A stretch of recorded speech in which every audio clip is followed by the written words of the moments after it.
మైత్రి మిత్రులకి నమస్కారం. గడిచిన 4, 5 రోజులుగా ఒక విషయం కార్చిచ్చులాగా వ్యాపించి ప్రజల మధ్య సంచలనంగా మాట్లాడబడుతుంది. ఏంటంటే, మన కంపెనీ పైన కేసు వేసేశారంట.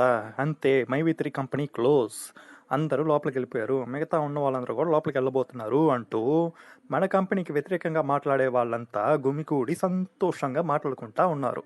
తమిళనాడు ఫుల్లుగా తెగ వ్యాపింప చేసేశారు. ఇదే సందర్భం దొరికిందని నోటికి వచ్చినంత వాగే అంత సిచ్యువేషన్. ఊరికి గాలి మాటలు చెప్పేవాడి నోటికి గాలిపటం దొరికితే వదులుతాడా? ఇష్టం వచ్చినట్టు ఆడతాడు కదా. ఈ రకంగా చాలా నాన్సెన్స్ జరుగుతూ ఉంది. ఇందులో మైత్రి కంపెనీ ఉంటుందా ఉండదా, పేఅవుట్ ఇస్తుందా ఇవ్వదా అని బయట నుంచి ఎవడైనా ఊరికే మాట్లాడుకుంటా పోతే పోనివ్వండి. అయితే ఇందులో సభ్యులైన మీకు యాజ్ ఏ ఎండీగా నేను ఇస్తున్న అష్యూరెన్స్, మన కంపెనీని ఎవ్వరు ఓపెన్ లేరు, కదిలించను లేరు. ఎందుకో తెలుసా? ఇది ప్రజల సంస్థ. దేవుని కృపతోనూ ప్రకృతి సహకారంతోనూ రూపొందబడి ఒక స్థిర తత్వంతో నడుస్తున్న ఒక కంపెనీ, ప్రజల సంస్థ. ఇప్పటి వరకు మన కంపెనీకి వ్యతిరేకంగా ఎన్ని న్యూస్ పేపర్లలో వచ్చాయి, ఎన్ని టీవీల్లో వచ్చాయి, యూట్యూబ్లో ఎంతమంది మాట్లాడారు. మనం పేమెంట్ ఇవ్వకుండా ఆపేసామా? కంపెనీని జరిపించకుండా ఆపేసామా? లేదు కదా. వాటినన్నింటిని ఎదుర్కొనే కదా బిజినెస్ జరిపిస్తూ ఉన్నాము. సో ఈ రకంగా ఎన్నో ఆటంకాలని అధిగమించి చరిత్రలో నిలిచిన అనుభవం మనకి ఇప్పటికే ఎన్నో ఉన్నాయి. అలానే ఇప్పుడు వచ్చుండేది కూడా అలా గడిచిపోయే ఒక విషయమే. కానీ వీళ్ళకి దొరికిన విషయం ఏంటంటే, మన పైన ఒక వ్యాజ్యం వేసున్నారు. దీనికి సంబంధించిన అన్ని విషయాలని తర్వాత వచ్చే వీడియోల్లో నేనే మీతో మాట్లాడబోతున్నాను. అసలు ఏం జరిగింది, దాని వెనకున్న విషయం ఏంటి, దాని యొక్క స్థితి ఏంటి, అది ఎంత బలహీనమైనది అనే అన్ని విషయాలను నేనే మీతో మాట్లాడబోతున్నాను. నేను దీంట్లో దాచిపెట్టి చెప్పడానికి ఏమీ లేదు. ఇన్ని లక్షల మంది సభ్యులు ఉన్న ఒక కంపెనీలో, ఇన్ని కోట్ల టర్న్ ఓవర్ జరిగే ఒక కంపెనీలో ఇలాంటివన్నీ చాలా సర్వసాధారణమైన విషయాలు. It's a part of the business, nature of the business.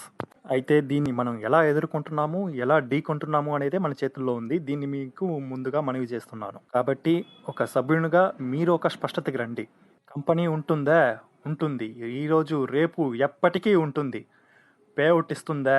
Non స్టాప్గా ఇస్తుంది. ఇప్పుడు కూడా పేఅవుట్ చేసేసి వచ్చే వీడియో మాట్లాడుతూ ఉన్నాను. ఇంకా కూడా మనకి గురు, శుక్రు, శనివారాలు ఉన్నాయి. ఎప్పుడైనా వేయొచ్చు కదా.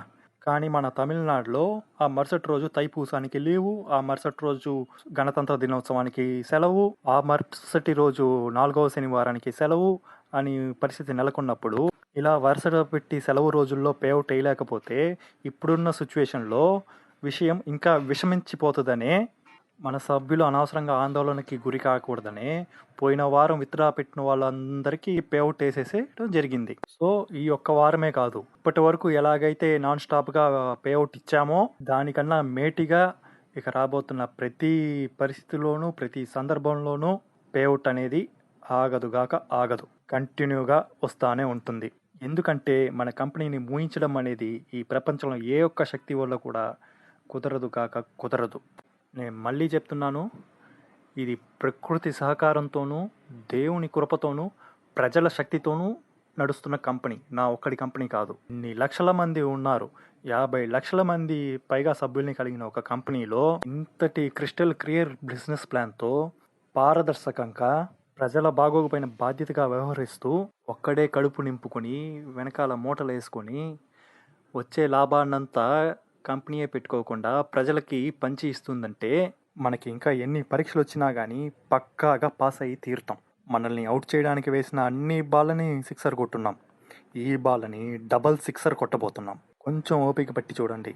దీనికైనా సమాధానం ఛానల్లో నేను చెప్తాను, బయట కాలం చెప్తుంది. ఏ మాత్రం కలత చెందకండి. దీనికి సంబంధించిన అన్ని విషయాలు పూర్తి పాజిటివ్గా, పూర్తి ఫేవర్గానే మనకి జరగబోతున్నాయి. దీనికి మనమేం చేయాలి అనే విషయాలన్నింటినీ నేను వరుసగా ఛానల్లో మాట్లాడబోతున్నాను. ఈరోజు మన కంపెనీ ఏ స్థాయికి డెవలప్ అయ్యి ఉందంటే, ఆల్రెడీ 10 పెద్ద లారీలు, అశోక్ లైలాండ్ బడా దోస్త్ 10 పెద్ద లారీలు కొనిపెట్టున్నాం. ఫిబ్రవరి 1st వీక్లో లాంచ్ చేస్తున్నాం ఆ బండ్లన్నింటినీ. మనకి ఇప్పటికే కోయంబత్తూరులో 25,000 స్క్వేర్ ఫీట్తో ఒక హబ్ ఉంది. ఇప్పుడు అలాంటివి తమిళనాడు ఫుల్లుగా 8 హబ్బులు తయారు చేస్తున్నాము. మొత్తంగా 9 హబ్బుల నుండి అక్కడి నుండి అట్టే స్టోర్లకి వెళ్ళేటట్టు ప్లాన్ చేసి జరిపించుకుంటూ వస్తున్నాము. ఈ రోజు తేదీకి ఇండియా వ్యాప్తంగా 700 స్టోర్లు లైవ్లో ఉన్నాయి. ఇన్ని చేసే ఒక కంపెనీ పారిపోవడానికా ఇదంతా చేస్తుంది? పారిపోయే కంపెనీ ఎందుకండి 10 అశోక్ లైలాండ్ లారీలు కొనాలి? మేమందరం దాంట్లో ఎక్కి వెళ్ళడానికా? అవసరం లేదే. సో కాన్సెప్ట్ ఫుల్ క్లారిటీగా ఉంది, కంపెనీ ఫుల్ స్ట్రాంగ్గా ఉంది, మన బిజినెస్ ప్లాన్ ఫుల్ వైట్గా ఉంది. అయినప్పటికీ ఇటువంటి ఇబ్బందులు వచ్చేటప్పుడు మనం దానిని ఎదుర్కోవాలి, ఎక్కి తొక్కి నిలబడాలి. ఇదే మన సంస్థ యొక్క చర్యగా ఉంటుంది తప్ప వదంతులు మాట్లాడుకుంటూ వదంతుల్ని వ్యాపింపజేసుకుంటూ భయపడి పారిపోయే కంపెనీ అంతా ఇది కాదు. దానికన్నీ వేరే కంపెనీలు ఉన్నాయి. ఇటువంటి సందర్భాన్ని సద్వినియోగం చేసుకుని పారిపోయే ఎన్నో కంపెనీలు ఉన్నాయి ఈ కాలఘట్టంలో.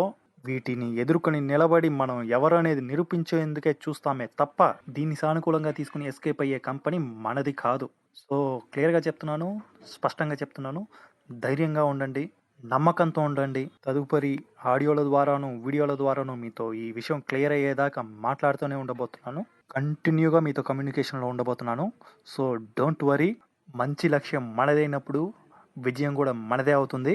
కురుక్షేత్రంలో ధర్మం ఓడిపోయినట్టు కనిపిస్తుంది కానీ చివరికి ధర్మమే గెలుస్తుంది. సో అదే విధంగా ఒక్కొక్క విషయంగా మీతో నేను మాట్లాడబోతున్నాను. మీకుండే అన్ని సందేహాలని ఈ వీడియోలతోనే మీకు క్లియర్ చేసేస్తాను. సో ప్రజల కోసమే మైవిత్రి, ప్రజల యొక్క మైవిత్రి. మీ శక్తితో, మీ సహకారంతో ఎదురయ్యే ప్రతి సవాల్ని అధిగమించి మనం వ్యాపార సామ్రాజ్యంలో చరిత్ర సృష్టించబోతున్నాం. నమస్కారాలు.